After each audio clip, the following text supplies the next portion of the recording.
All right, guys, how are we doing tonight? How are we doing? Welcome back to the channel.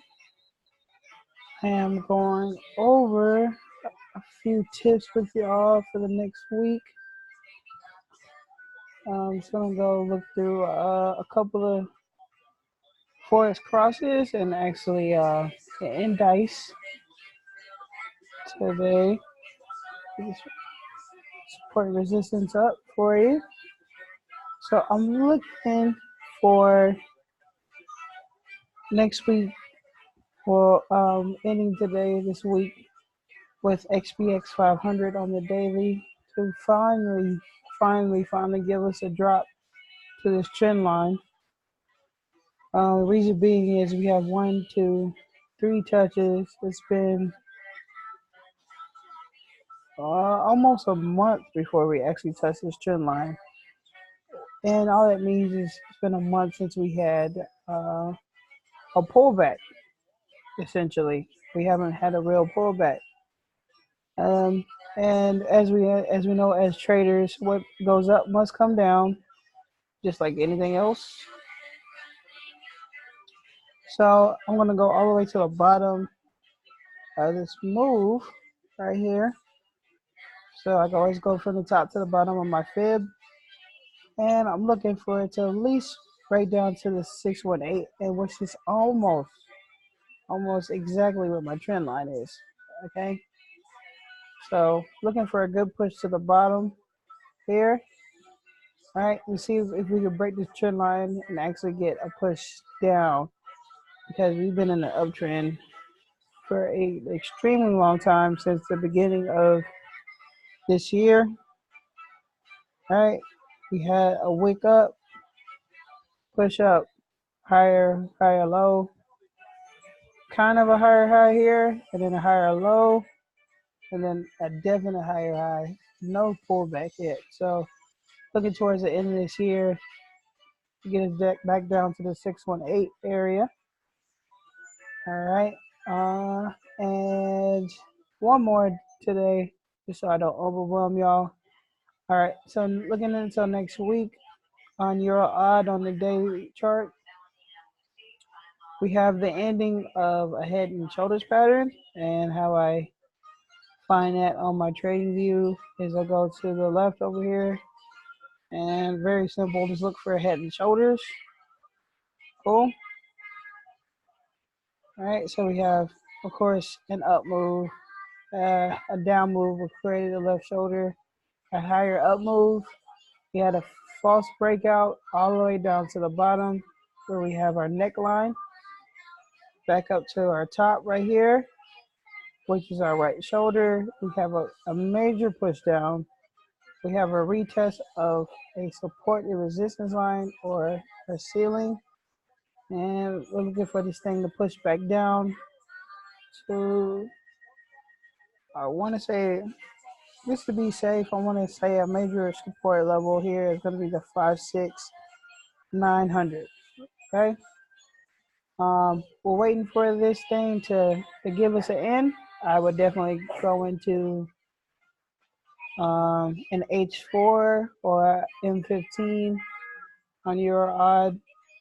So if you see major wicks in this ceiling area here, I figure it to push all the way up to the 6100 level, or in between the 6100 and the 61200 level, and then finally give us our push back down.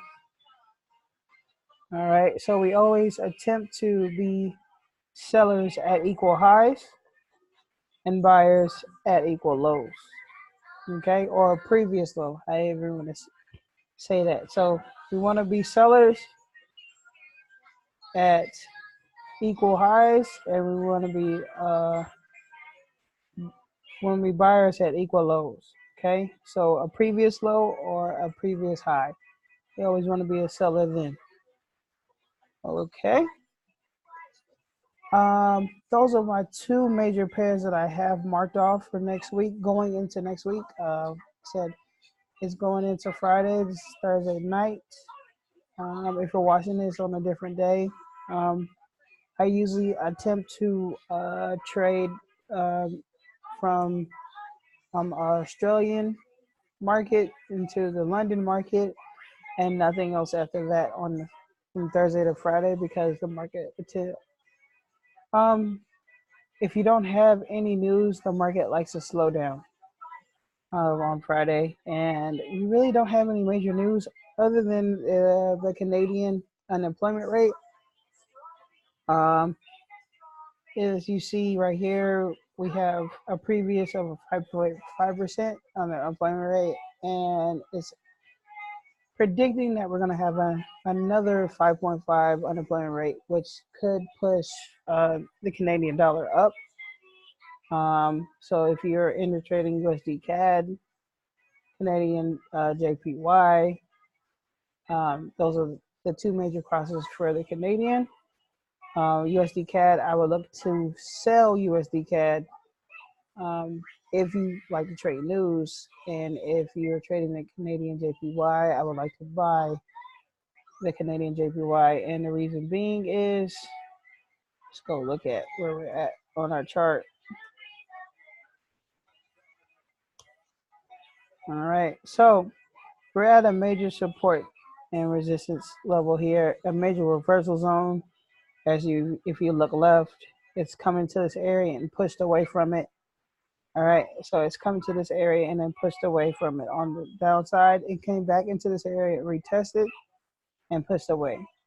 So every time it comes into this area, it likes to give us a turnaround or a reverse sentiment. So we did have a little bit of a teacup, but sometimes you can actually get into teacups on the 4 hour twice. So I'm actually in this trade right now, waiting for this thing to push back down. All right. So that's really all I have.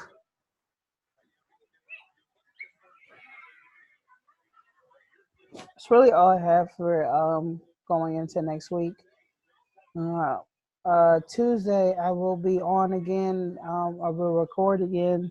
If you want to get on my live, just put a comment below on our YouTube channel. I will be more than willing to get you into our free Telegram, where I do post ideas or trading ideas.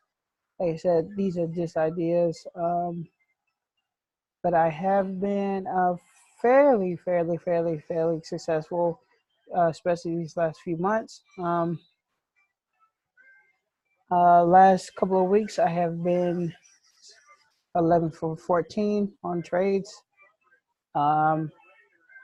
Just keep watching, keep learning.